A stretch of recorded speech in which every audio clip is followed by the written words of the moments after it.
Salutations, hello, hi, and welcome to Basic Public Speaking. I'm Christy Thomas. I'm your instructor professor for this course, and this is just a video chat discussing the remaining due dates for our course.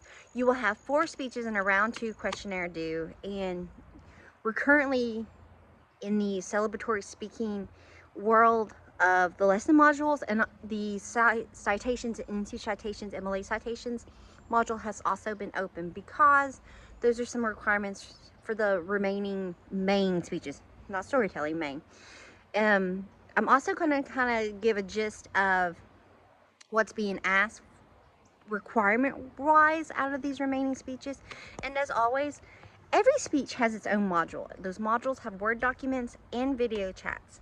That's where I break down in detail what is required of each speech, what the expectations are of you presenting the speech. So with that being said, let's go ahead. The first due date that's coming up is November 1st, and this is the second storytelling speech. This has the umbrella topic of Halloween, horror, supernatural fall, autumn, whimsical, off the beaten path vibes. It has its own module, check that out, and I kind of discussed it in length in the week 10 video. I originally had this due on October 31st, but I extended the due date to that Friday, just cause, why not? That's due by 5 o'clock on that day. That module's open, it's ready for you to upload and submit the final version of that speech. I've gone into great detail, but as always, storytelling speeches, there's really not much in the technical requirements. I just want to hear you chat. I'd love to hear you chat for 2 minutes, but there are no deductions on length of speech. Topic-wise, anything that falls under that fall, autumn, Halloween, supernatural, spooky, off the beaten path, creepy, whimsical, all that falls under. So you can discuss anything you want under that umbrella term. It could be what you love about autumn. Is it, are you apple cider or are you pumpkin spice? You can discuss, fall's great because it's tailgate season, or it's football season, or it's this or that, or you like to go into pumpkin patches or hay rides, or doing, it could be the traditions that happened at Halloween. It could be decorating.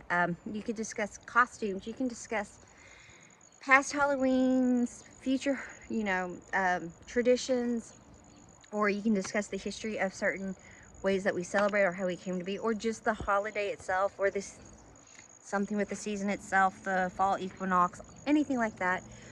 Ghost stories, urban legends, movies, books, authors, people kind of associated with that, compare and contrast of Halloween stuff, haunted locations, cryptids, like anything that falls under conspiracy theories, amusement parks. They do a lot of Halloween stuff, like Kings Island, Cedar Point, Disney World, Disneyland, Universal Studios. All those have things that come out with Halloween and Christmas as the holiday specialties. So you can discuss that. You can discuss films, and it doesn't have to be, it could be animated films, it could be television shows that fall under. It doesn't have to be super scary, spooky, gory type situation. It could just be whimsical, campy, fun. Think of Scooby-Doo, animated series, or the films, falls great under that. Unsolved Mysteries, Gravity Falls, Supernatural, Sabrina, both versions, Addams Family, Wednesday, Munsters, Goosebumps. It just goes and goes and goes. Or you can, if you have a favorite author, like, Stephen King falls very well under this umbrella topic. Maybe you can discuss one of your favorite works by him, book or film or a television series. I loved Rose Red. It came out many moons ago. It was a TV miniseries, and I really loved it. You can also discuss like Wicked or Wizard of Oz. That's very much in the whimsical. You can discuss films or television shows that would be great for costumes. Think of it, Minions, wonderful costumes. You can discuss your favorite Halloween candy. So anything that falls under that fall, autumn, Halloween, spooky, supernatural, whimsical, off the beaten path, creepy, campy, cutesy, Hocus Pocus, Disney stuff. Hocus Pocus, Nightmare Before Christmas, Corpse Bride, Coraline, any of that. any of that. So that's your second storytelling speech. That's due Friday, November 1st by 5 p.m. All right, that's open. Now, I'm currently recording this on Thursday, October. This is me trying to figure out what day I'm on. The 24th is the day I'm recording this. So this morning I opened up the module for the third main speech, which is aptly named Tell Me a Story. So all the details for that speech is in that, but that's due November 8th, which is also Friday by 5 p.m. Main speech 3, technical requirements involve an outline and about 2 minutes-ish. The video is previously recorded. I said 2.5 minutes. 2 minutes is the speech time limit minimum. There is no a maximum limit, especially since you're recording the videos. There is an in-speech citation due, and I break that down on what I'm asking for here, but since there's so many options with this, I'll tell you a little bit more here in a second. And because I'm asking for an in-speech quote or citation, and works cited is due with your outline, since it's just I'm requesting one, you can literally put that on the bottom of your outline. So it's an outline / works cited. And in the module to submit and upload your final speech, I put what's due, like the speech itself, the outline, the works cited, and in-speech citation because of that, and the minimum for the time limit. Now let's discuss the description. So Tell Me a Story is pretty broad, and it falls under celebratory / informative / storytelling. What do I mean by that? This is a choose your own adventure speech because there's so many options. We learned in celebratory that it's basically speeches that come and celebrate a moment, a person, an event, you know, it's knowing the occasion and celebrating it in whatever capacity that looks like.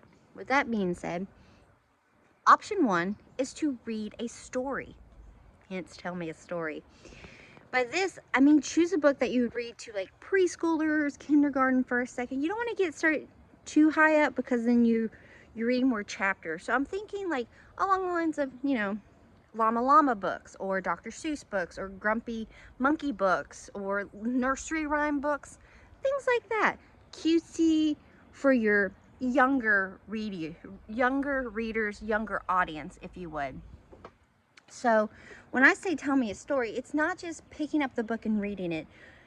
When I read to my kids, especially when they were younger, and this could just be the theater soul in me coming out, I change my intonation, my inflection and pitch to different characters or moments or emotions or show, you know, really put on a show while you're reading a story. So choose a book and make it a performance. You don't have to get up and physically make it a performance. You're making it a performance by your vocal tones, your ranges, your pitches, your intonation. And as you can see, I talk with my hands. So it could be you're also using your hands. But you don't have to get up and act it out. If you want to, that's a choice. But either way, option 1.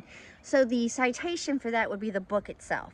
And again, there are apps and websites that you literally plug in your information and it creates the citation for you. So it's a copy and paste situation. And I'm not against using tools that make things easier in our lives. This is one of those things. And I'm only asking for MLA citation because that's what I feel confident that you have been learning in your educational journey thus far. Other options for Tell Me a Story. Why? You can create a speech. It can be a commencement speech. Maybe you're already going to be giving a commencement speech for your class, or have. You can create one geared towards yourself and the peers of your graduating course. You can give a wedding toast. You can create an acceptance speech. Perhaps you are a musician or an actor or an artist, you know, and you win an award in your genre. Give me an acceptance speech if you're winning said award. Have fun with it. You don't have to be all serious. You can also do tribute or memory speeches. Remember, it's for an occasion, for the person. This person can be in the entertainment industry, musician, actor, director, author. It could be anyone, really. It could be someone that you don't know that is well known. Sorry, I just got distracted. I saw a cat that's not my cat run across the yard. Good times. Or it could be someone personal to you. This could be a family member or a friend that you've lost, or you just want to pay tribute to. It doesn't have to be someone who's passed, but it could be someone still with us that you just want to give tribute to. So those are options. Or you can go a different route, and when I say tell me a story, think of it like a podcast or a vlog. You can discuss a true crime, and with these, you're interjecting your own personal opinion. So you could discuss a true crime or an unsolved crime. Or you could reopen a case in your mind and discuss, well, I don't think they did it, or I think they did it, or they did do it, but I don't think they deserved the length of the sentence. Or you could think of historical cases that really went unsolved, like Lizzie Borden. You could discuss her case and what your thoughts are on it. You could discuss John Benet Ramsey's case that's been unsolved. There's just a whole plethora here of true crime, unsolved mysteries. But again, you're putting in your own personal opinion about what you think. Could be, maybe you're talking about a haunted location and you're discussing why you believe or don't believe that place to be haunted based off of stories or evidence. You can also do a compare and contrast, or a reviews. You can do a review of a movie or a book or a television series or a graphic novel, a video game. This is where you're talking about it and you give your thoughts. Oh, based off the other games that was in this, it could be, there's a lot of video games, there's an anthology of games, there's multiple ones that come out. So you could talk about how the particular one you're discussing is the best of all of them, or it's not your cup of tea, but still kind of fun, or it's not really geared toward your age, or it's geared toward older. You can discuss that. You can discuss bands. Maybe you want to talk about your favorite band. Maybe you want to talk about your band's favorite, your band's favorite album, or, how to listen to it and really immerse yourself and get the full experience. But again, when you do stuff like that, this is where you get to interject your own personal opinion. So if you want to do a movie review, that's great. Tell me why the movie is yay or nay, why you give it 2 thumbs up, and why we should watch it, or why we should still steer clear of it. Is there a particular reason we shouldn't watch this movie? Or is it a remake of something and it's just not as good as the original, or the remake is like blown it out of the water? There's so many films, there's been remakes or films that have been remade off of the series. But really check out the module to get the details for this. So let's recap that first. Second storytelling speech, November 1st by 5 p.m. Third main speech is November 8th by 5 p.m. Okay, so your final storytelling speech will come up on Tuesday, November the 19th. That's Thanksgiving week. That's why it's on a Tuesday. And I will probably open it up during week 12, just so that it's up and ready to go, because I stated this before. To me, I feel like when we come back from a break, the semester just kind of comes by quickly. The final storytelling speech, I call it the Great Debate.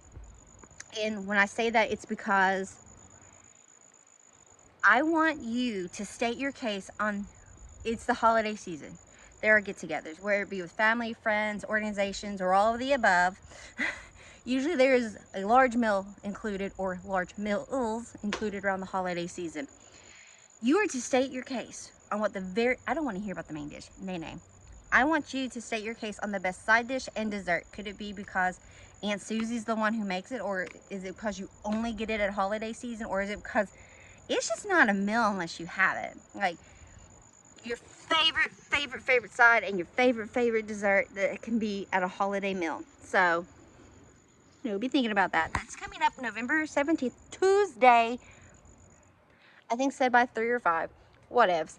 It's due by that Tuesday. That's the Great Debate, and that's the final storytelling. That finishes storytelling speech series. Great, grand, and wonderful. Following that, on December 6th, which is a Friday, by 3 p.m., I do believe, the Cannon's Rhetoric Questionnaire Round 2 will be due. This is the exact same questions from Round 1, only this time you are applying what you've learned for this course. And this is an engagement questionnaire for me, because I really take from round 2 what you've gotten out of this course, what I need to adjust, what makes sense, what doesn't make sense, what needs more time, what needs better explanation, what needs to be pulled back because there's too much explanation. Is that possible? I don't know, question mark. So that round 2 is due, and that's also a work week for you. The last few weeks of this course I set aside as work weeks for the final speech, because your final speech is your most, it's going to have a lot of technical requirements. So I give you plenty of time to work on those requirements. So without further ado, let's discuss that. So your very, very final speech, which is a persuasive speech, and that module is going to be opened up soon, will be due Wednesday during finals week. Finals week is December 9th through the 13th at ACTC. Your final for this course is due by noon, and I will start every single thing from this point on. Will have these dates so that no one can, so it doesn't sneak up on anyone. I don't want this to sneak up on anyone. Nay, I don't want that. So on Wednesday, December the 11th by noon, your final speech is due. This is a persuasive speech. The requirements for that are an outline. It's a final speech, y'all. Gotta have an outline. I'm shooting for about 2.5 minutes talky time, chatty chat time. Presentation time, about 2.5 minutes. And then for this one, the third speech you had 1. This speech you have 2 in-speech citations due. That means the works cited will also be due MOA format. There is a module open that talks about how to create in-speech citations, but the best example I can give is if you listen or watch news broadcasts, when they are recapping a story or summarizing a story, how they work the citations in. When it comes to citations, and it's just the same with books, with quotes, you give credit where credit is due. And citations don't have to always be a quote. It can be a statistic, it can be a blurb, it can be a fact, it can be an anomaly, it can be a questionnaire. There's so much that falls under it, but there's more details to that in both the persuasive argument module and the final speech module. So that's due during finals week. And if you are missing anything up until this point, you have until noon on December the 11th during finals week to submit, because I will submit final grades by Friday the 13th. By that morning, I'm submitting final grades to ACTC so they can be distributed out to all my dual credit students. So let's recap those dates, and there is a Word document up with these dates as well. So on November 1st, your second storytelling speech is due. On November 8th, this is by 5 p.m. On November 8th by 5 p.m., your main speech 3 is due. Tell me a story. Tuesday, November 19th by 5 p.m., the final storytelling speech, which is the Great Debate, is due. Friday, December 6th by 3 p.m., second round questionnaire is due. And Wednesday, December the 11th by noon, your final speech for this course is due. And anything missing must be submitted by that point. Folks, if you have any questions or concerns, please reach out to me. If you see requirements on a speech and you're still a little confused on it after checking out the module and the lesson associated with that, please reach out to me. I would love to clarify for you if there's anything that's still, you're not 100% on or it's confusing. Please reach out. I am here to clarify the world for you, make it easier for you. So, with that being said, any questions or concerns, or you just need a chat, please reach out to me. I'll get back to you as soon as I can. I hope that you have a great day and an amazing week. And I also want to put this out. Thank you so much. I want to thank all of you for opening up your world to me with your speeches so I can get to know you and learn more about you. It's been an amazing experience, and seeing all your personalities shine. Thank you so much. Bye.